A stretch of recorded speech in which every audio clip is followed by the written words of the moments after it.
Welcome everyone to another episode of the World's Greatest News and Reviews. Your boy Captain Mal here, and today I am flying solo to bring you a video on a topic that's been floating around the internet. It's a piece of news, and it's about something that's really near and dear to the old heartstrings.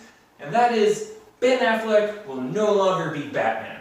So what does that mean? Is that for the entirety of the DC universe and all their movies? Is that just a Matt Reeves' Batman movie? What do I think about Ben Affleck as Batman? What does your DC guy, your Batman fan, think about all of this? Well, don't worry, I'm going to let you know. I'm also going to kind of let you know what's going on with this movie and the kind of development purgatory that it's been in and all that kind of good stuff. So, this video is being made because Deadline reported a few days ago that Matt Reeves' The Batman movie will probably look for a 2021 release date. Now, it also said that Ben Affleck is passing the torch to the next generation of Batman. So this alone wouldn't be enough to make everybody freak out, except that Ben Affleck himself retweeted this and said that he's looking forward to seeing Matt Reeves' vision come to life. So, if you don't know who Matt Reeves is, he is the guy who directed the most recent Planet of the Apes trilogy, and all those movies are quite good, very solid. I thoroughly enjoyed all of them. So I like him as a director, but how did this all start? Why is Affleck not there? And everything that's going down. So, this all started back when Ben Affleck got cast to be Batman in Batman vs. Superman, Dawn of Justice. A lot of people freaked out about that. A lot of people don't like Ben Affleck as an actor. I, for one, went on record as stating how much I supported this decision and thought he would be a great Batman. I love Ben Affleck. I do. He was the bomb in Phantom Joe. For you Ben Affleck haters, like, get out of 2003, watch Argo, watch The Town, watch Gone Girl, movies that he's not only phenomenal in, but some of those he wrote and or directed. He turned out to be a great Batman. Say what you will about Batman v Superman, might not be your favorite movie, but he was by far the standout. His version of Batman was the most comic book accurate, was the most badass. That warehouse scene where he goes in there and just wrecks 24 dudes, like, who are fully armed, incorporating his gadgets and strength and fighting style and speed. That was like watching the Arkham video game live action. That was like far and away the best Batman movie I've ever gotten, and it was like a 10-minute scene. It was fantastic. I thoroughly loved his older, jaded, angrier version of Batman, and you know, when you're playing Batman, you're playing essentially three characters. You're playing Batman, you're playing Bruce Wayne, and you're playing the facade of Bruce Wayne, right? But what I mean by the facade is like the playboy illusion that he puts on to fool everyone. And a great example of this is when he's at Lex's party in Batman v Superman. He's like rummaging around downstairs trying to like hack onto LexCorp servers.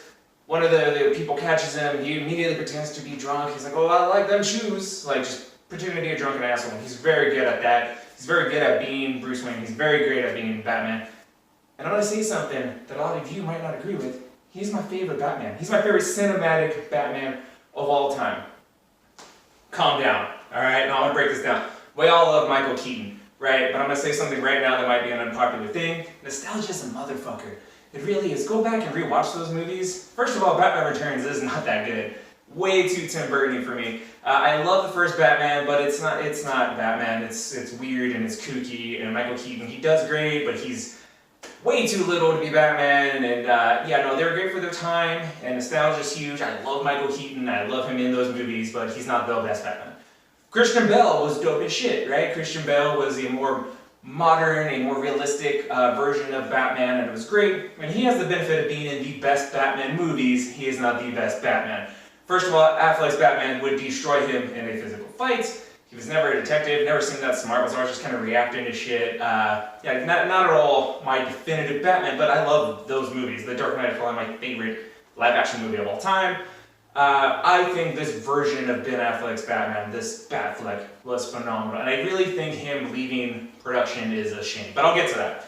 So what ended up happening is that the studio loved him so much, loved his representation in BVS despite, you know, its really shitty reviews, and moved forward with a live-action standalone Batman that was going to be written by Ben Affleck, directed by Ben Affleck, produced by Ben Affleck, and starring Ben Affleck. Sign me the fuck up. Ben Affleck is an Academy Award-winning writer and director, and I think worthy of winning an Oscar for some of his acting roles. So, we got teased a couple things with this movie.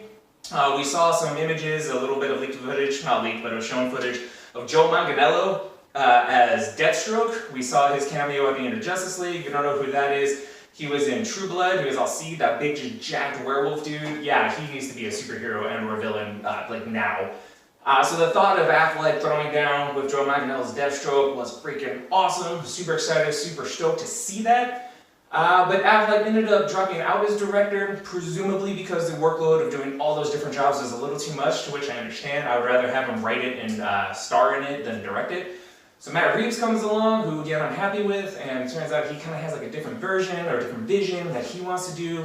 Then there's a bunch of clickbaity, nailed it, first try, articles where it was saying that Affleck's in the movie, he's out of the movie, back and forth. So nothing solid has come out, and it found out that Matt Reeves wants to do a kind of a more noir detective style version of Batman, which is dope, like I'm on board for that. Then it came out that he wanted a younger actor for Batman. He wanted somebody in their, presumably in the 30s, which I kind of get it. So now with this, if Affleck truly did drop out, looks like Matt Reeves is getting a younger actor to play Batman. So what does this really mean? Well, as you may or might not know, DC and Warner Brothers is a mess right now. Go ahead and check out the video that myself and Weapon 2 did, where we're talking about the DC universe with Warner Brothers and what the problems are and what they need to do. But since that video, they basically come out and said that fuck continuity, right? We're gonna go the Fox route and just not care. And our videos are gonna be based on director and what their vision is, and it doesn't matter if it ties into the Justice League and Aquaman and Wonder, whatever, you just do what you want to do. The Joker starring Joaquin Phoenix is a good example of this because presumably that movie doesn't tie into anything, right? So, Matt Reeves' Batman movie could be one of a couple things. It could be its own standalone movie that doesn't tie into the greater continuity. So think of it like the DCEU, you know, the BVS, Suicide Squad, Justice League, Aquaman, all of those movies are one singular continuity, and then they're essentially going to have Elseworld stories, right? They're going to have the Joaquin Phoenix movie be an Elseworld story. That's the possibility that this Batman movie can be this, thus having a younger actor, thus, you know, doing its own kind of thing. So it could be that. It could tie in to the DCEU still, even though I don't know how you would say that Batman now just looks, you know, 10 to 15 years younger and have that make any kind of sense at all. Or they could just be scrapping everything totally, and they have no idea what they're doing, they're just letting the directors do whatever they want. Now, as far as I know, Ben Affleck has one more movie on his contract, which is what leads me to believe that, hey, maybe this is a standalone, or it could even be a flashback movie. It could be a movie that takes place 10, 20 years before, you know, the events of Batman v Superman, because there's 20 years of history there, into where this younger actor is playing this same character in the same universe, just younger. And then the next movie that would tie into the Justice League, you know, DCEU, could presumably star Ben Affleck. Because Affleck hasn't come out and said, I'm not Batman anymore. Nor has he said, I'm still Batman. So while this tweet is definitive in only one thing, and letting us know that he will not be in Matt Reeves' Batman movie, but because DC is such a clusterfuck right now, it might be totally possible that Ben Affleck can still be in a Batman movie. Do I think that's the case? No, I think he's kind of done. And the reason why this is kind of a shame is because he was a great Batman. And BVS was, I love it, but it was a bit of a mess of a movie. And then Justice League, they did such a 180, and that movie was so just chopped to pieces and cut up, and his character was so mangled and just was not at all Batman. Like, I saw the arc they were trying to go for, but it was just executed so poorly, and like all the rumors and everything coming out of how that movie was just production hell. You could really see it in Affleck's eyes, or he just didn't care anymore, and he was just kind of there. And again, it's really a shame because he had great chemistry with Gal Gadot's Wonder Woman. Like, their scenes are some of the best, and there are bits and pieces of that movie that are great, and the whole thing just ends up being terribly disappointing. So if Affleck really is done as Batman, and honestly, if I had to bet money on it, I'm betting that he is. It's a shame. It's a shame because he's a hardcore Batman fan. He looks the part. He's a fucking great actor, great writer, great director. And I feel like if he was given his own movie or a set of movies, I feel like he could have been this generation's definitive Batman. As it stands, he's in one movie that, you know, nobody thought was very good, majority. He had a cameo in a movie that most people thought wasn't very good. And then he was in another movie where people are on the fence, but he wasn't that great in.